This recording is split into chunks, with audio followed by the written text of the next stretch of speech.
Hi everybody, this is Deb Kent. I am a realtor with Gulfport Realty, and I am sitting here with Stacy Purcell, and I'm the broker with Gulfport Realty. and we happen to be in Studio 49, owned by Jennifer Gallo, right here in Gulfport on 49th Street South.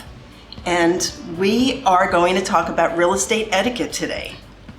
Lots of questions about real estate etiquette from buyers and sellers who really are not quite sure how to behave or what to say or what they shouldn't say and do. So we thought that today we would cover those topics and start with the one that I get most frequently, which is it okay to use the restroom in a house that I'm touring?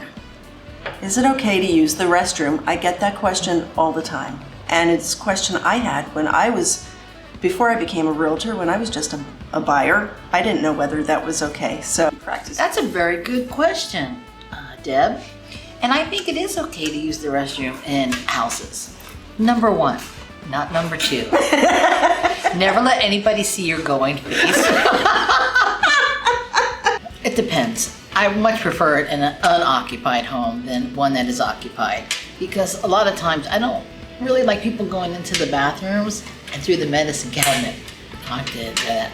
No, I really don't. I don't know. I'm really kind of double on this. Yeah, okay, so that's your view. My view is absolutely, if you have to go, go. But first we need to make sure that the water is turned on. Oh, If the water is not on in the house, then you can't flush, and that's awkward. So the very first thing we check is to make sure that the water is running, and if it is, then I would say absolutely go. And I, as a realtor, my ulterior motive is I want you to feel comfortable in the house. In the same way that a store will have a restroom, because I think for the most part people will stay longer when they're physically comfortable. So if you have to go, go. And Stacy, you think that it's our responsibility as agents just to make sure that they leave the restroom clean. Yes, I do. All right, Yeah. fair enough. But That's just nice. check and make sure the water is running first, and then if you have to go, go. When I'm meeting customers at the office, the last thing before we go out the door, I ask anyone, do you have to use the restroom? So I can avoid that. Before you leave the office? Yes, because it's not one of my favorite things. No, but it is something that comes up, and I thought that we would just start today's show by discussing this awkward topic. The next question that I get from people relates to cameras. There are cameras in some homes. Basically, you're under surveillance.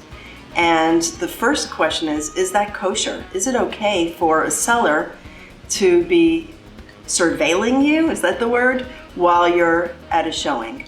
What's your view on cameras? Well, I tell everyone to just automatically think that there are cameras everywhere. And I did just have a home I was selling, and the sellers were out of state, and they were calling me all the time talking about people previewing their home. And they were listening to it, and I was like, please, don't listen to it. Because some of the comments are not always favorable. That's true. But I tell all my customers, when you go into a home, just assume there's cameras. And I tell the home inspector and anyone else who goes in there. Yeah, and my other agents. I think that's really great advice, because those cameras can catch anything. They had, remember the picture I showed you? We had a listing where somebody came in with a dog who immediately went to the bathroom on the kitchen floor. They used the microwave, and the whole family had lunch in the kitchen of our listing. And of course, it was caught on camera. Did they use the bathroom? The dog did, except in the kitchen. So the whole thing was caught on camera, and the seller watched it and then complained to us about the behavior of these buyers in her house. And it really, if those buyers had gone on to make an offer, which they didn't, but if they had, it would have really set their relationship off on the wrong foot, because already the sellers were hating these people. So behave yourself if you're a buyer in a house, because you don't know when you're under surveillance. Another time I had a listing, and the seller was overheard the agent say something like, this house is crap. You don't want this house. And then my customer, my seller called me and said, I don't want that agent in my house ever again because yes. they were denigrating my house. So yeah. Now, to me, the larger legal and ethical question is if you are a seller and you have cameras in your house, is it your responsibility to disclose that? It is. I believe so. Besides ethically, I do. Anytime you have a recording device, you have to have some type of sign saying that this house is under video surveillance, especially if you wanted to use it in a court of law. Here's another question.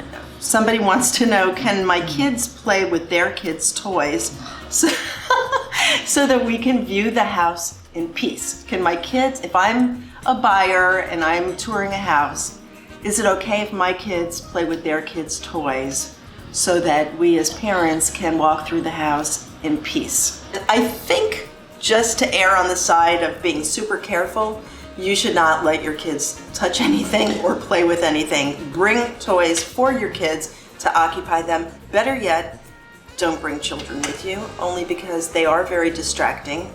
They might break something, and you don't want that happening while you're touring a house. You should never touch any of the seller's personal property when you're in a home. Nothing. And a lot of times buyers do get distracted by a seller's personal artwork or their furniture. Their books. Yes. And then that takes away from the showing. And then you got to bring them back in and get them off of that. Yeah. Except I have to admit that I do look at people's books.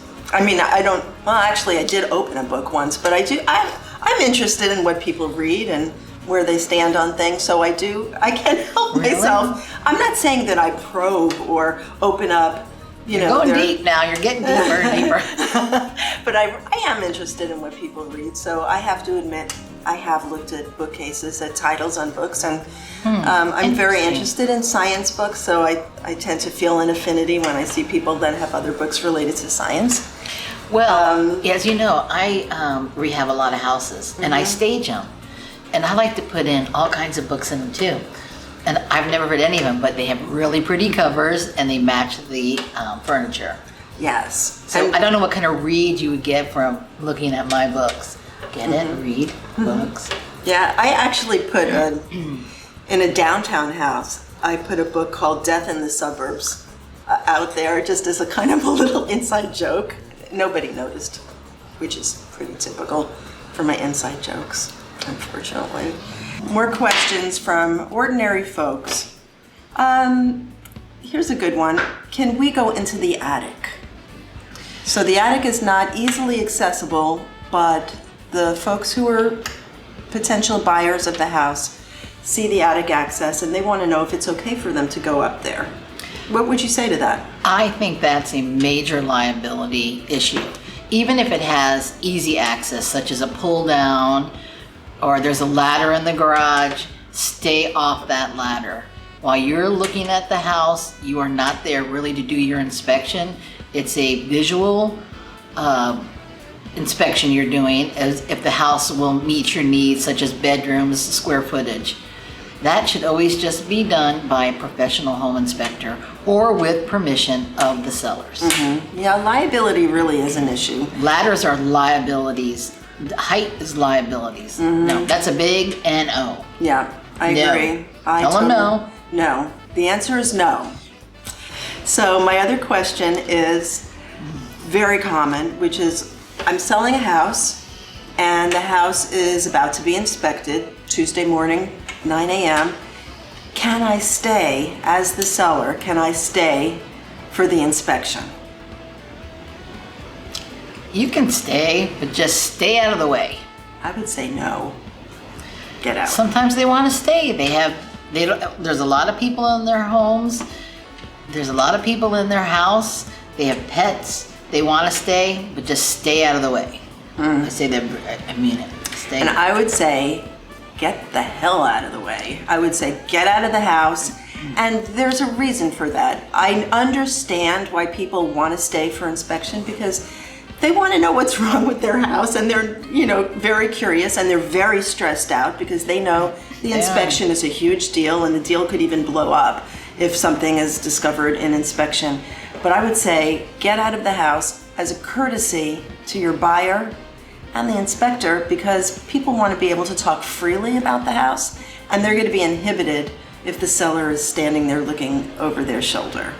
Now, if you can hide yourself in a shed or something like that, and we understand, of course, that some people cannot easily leave the house. If you are ill or you're dealing with some kind of a physical disability, you have a lot of pets, you've got kids, whatever it is, there are all kinds of reasons why people will feel like they need to stay. But I think the inspection will go more smoothly, at least for your buyers, if you're gone. So Well, that we agree to disagree. I'm gonna stick with, you can stay, but stay out of the way. Okay, well, and that concludes this segment on real estate etiquette. I'm Deb Kent. And I'm Stacy Purcell. Purcell with Gulfport Thank you for helping Realty. me with that. These questions are so hard. And thank you also to Jennifer Gallo at Studio 49 for letting her sit in her beautiful studio Yes, and have it's this beautiful. conversation. She's done a great job here. She really has. This I is helped a her great find little this place. Did you really? I did, and she just worked her magic on it. And she does my hair also. And that's it's magical very too. beautiful. It is. It is. Your hair's magical. I'm complimented. Isn't it all the magical? time. It is. She's so cute. All right, we'll see you next time. Bye-bye.